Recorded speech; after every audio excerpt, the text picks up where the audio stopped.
Dr. Campbell did first attempt to bring up supposed false facts pertaining to the Quranic views on the universe, and you did refute these accusations.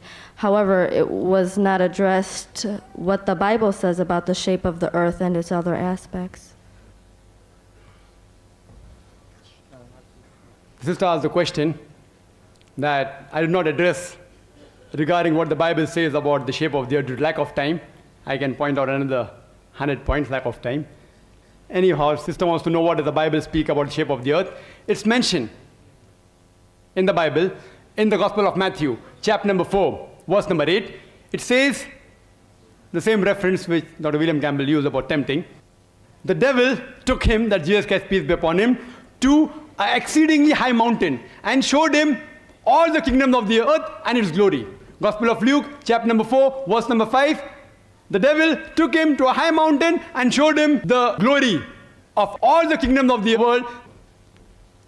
Now, even if you go to the tallest mountain, the highest mountain in the world, that's Mount Everest, and supposingly you have a very good vision and can see for thousands of miles together, yet you will not be able to see all the kingdom of the world, because today we know the earth is spherical. You will not be able to see the kingdom of the opposite side of the world. The only way you will be able to see if the earth was flat. That's the description what the Bible gives. The earth is flat.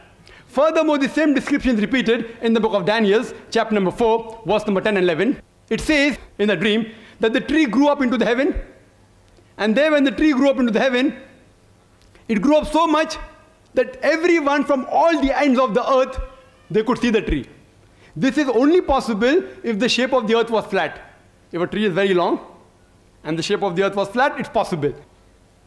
Today, it's a universal fact that the world is spherical. You will never be able to see the tree, however much long it is, from the opposite side of the spherical shape of the earth. Furthermore, if you read, it's mentioned in the First Chronicles, chapter number 16, verse number 30, that the earth does not move. The same is repeated in the book of Psalms, chapter number 93, verse number 1, that Almighty God, He has stabilized the earth. That means the earth does not move. And in the New International Version, it says that God has established and stopped the movement of the earth as though 1 minute. The earth is 1 minute left or 1 minute? 1 minute left. I thought you were asking me to wait for 1 minute.